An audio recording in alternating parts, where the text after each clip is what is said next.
You have to be a natural-born U.S. citizen above the age of 35 to be elected president of the United States. You have to be a member of the United States Senate to be elected Senate Majority Leader. But you do not have to be a member of the House of Representatives or even a natural-born U.S. citizen to be Speaker of the House. Members of the House can vote for whomever they want, inside or outside of the government, to be their Speaker. And Republicans are now toying with the idea of using that strange little quirk in the U.S. Constitution to hand control of the lower chamber of the United States Congress to the richest man in the world, Elon Musk. On the wall, unless I'm just mistaken, it seems to me that new leadership in the House is almost inevitable. Given that they all have expressed such affection for Vivek and for Elon, let them choose one of them. I don't care which one to be their speaker. That would revolutionize everything. Elon Musk is a successful businessman. If he was speaker, I think he'd do a great job. But it's a different world up here, and I think I just applaud him for spending his time and effort. And he's a brilliant guy, and that would make it interesting. Those are Republican elected officials seriously proposing Elon Musk as the next Speaker of the House.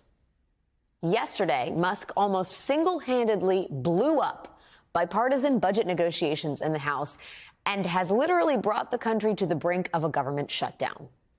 Musk tweeted over 100 times railing against the deal, often using false or misleading claims about what was actually in the bill to keep the government open. And shortly thereafter, Donald Trump and J.D. Vance released a joint statement saying that they now also oppose the deal. Today, the current Speaker of the House, Mike Johnson, spent the day in damage control mode, trying to cobble together a new budget deal to replace the one that Elon Musk killed. A lot of people in Congress were looking at Musk's tweets. You were sitting there on your phones, and there were the tweets coming in. You were one of them, I believe. You were looking at those tweets. Does Musk have too much influence?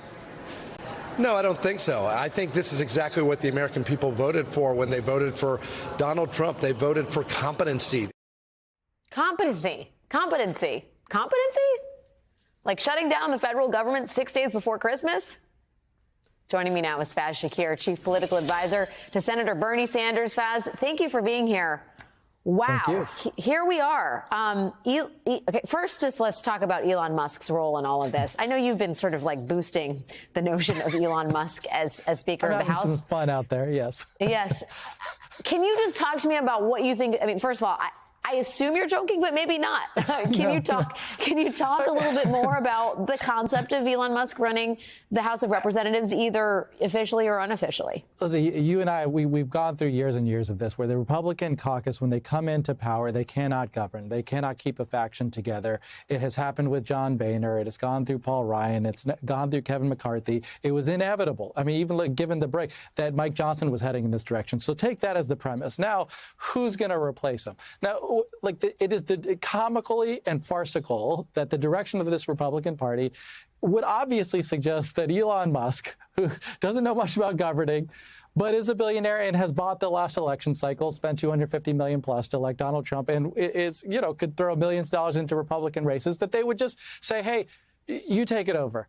And the way in which the Republican philosophy is governed, there aren't substantive issues at play. It is governed by money and in the direction of wealth. And so, to me, it was just the natural fruition. They're going to land with the billionaire who's going to call their shots, and they're all comfortable with it. And I kind of made a joke about it last night, and here it's coming to fruition, where Mike Lee and all these senators are not talking about it. Yeah, and to be done within a month and a half of the Republicans winning the presidency on a wave of quote unquote populism, to have literally the world's richest man decide he doesn't like a continuing resolution to keep the government open because it includes things like funding for pediatric cancer research, lowering the cost of drugs by reforming the pharmacy benefit managers. I'm not going to get into the weeds on that, but it is really important.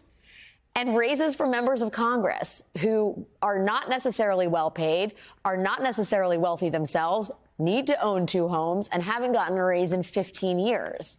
I mean, talk to me a little bit about the sort of priorities here in terms of Republicans saying, OK, Elon Musk says jump and we say how high. And this is what they come up with today. These are the kinds of provisions that they're taking out of their version of the continuing resolution, which they couldn't even pass. When Mike Johnson came forward with this bipartisan bill, it could have easily sailed and we'd move on to the Trump administration. But out of the blue, Elon Musk wades in. And so one of the questions we all have to ask is, why did you decide at this random moment? Donald Trump hadn't said anything. Mike Johnson comes forward. They all seem to be kumbayaing with each other. Why? What was Elon Musk's design? And we don't really fully know, but I got a theory. And I'd love to hear it. That theory is the debt ceiling. So when Mike Johnson comes forward, the one missing link in there was the debt ceiling was not included. And the debt ceiling has been used, as you know, Alex, for the better part of a decade. Since Barack Obama was president in 2011, Republicans have used that as a hostage taking to compel Democrats not to do things for working class people. But when they come into power, it becomes a problem for them because they need to raise the debt ceiling so that they can do. I mean, Elon Musk and Donald Trump have a lot of plans to spend trillions of dollars, not only on tax cuts, but to do a bunch of stuff on immigration, including building a wall and hiring a bunch of, deportation agents. So they can't do that if the Democrats are going to apply the same logic back at them that says, hey, where's your cuts? What are you going to do? How are you going to generate revenue into this government to pay for any of the things you're doing? And they know that they have a problem with their own Republican base in which many of them want cuts. They want to decrease the size of government. So the design of Elon Musk, I think, was get the debt ceiling thing into Biden's world, get it done now, place the blame on them. And I think he heard this from the business class. I got to believe the hedge funds and the Titans, they want these tax cuts. And they know in order to get the corporate tax cuts next year, they got to raise the debt limit now. It really, if that's the case, I mean, it really sounds like Democrats are ready to play hardball. We had Eric Swalwell on in the last hour, and he said, Democrats have pulled Republicans across the finish line every single time there's something significant. Or not even that significant, just the order of operations in terms of the legislative branch. Democrats have saved the day. We're not going to do it again. They are barreling towards a real problem, including the immediate issue, which is we are entering peak holiday season, and they may shut down the federal government if they don't get their act together by tomorrow night. One of the things that I think is so distressing about this, Faz, is you have a bunch of millionaires. You have a tech bro in J.D. Vance. You have Elon Musk, the world's richest man. You have Donald Trump, a real estate tycoon, and that's being generous. He has a lot of money. They don't understand what it is like to not get a paycheck during the holidays. They don't understand what it's like to fly, commercial airlines and deal with TSA agents who aren't being paid and the chaos that ensues when you have the infrastructure of transportation derailed by a non-functioning government. And these are the people who ultimately hold the levers of power in terms of deciding whether the government shuts down or not in less than 36 hours. They've also begun to smoke their own kind of whatever they smoke that they believe wrongly. Ketamine? No, you can't smoke it. Go ahead. Sorry.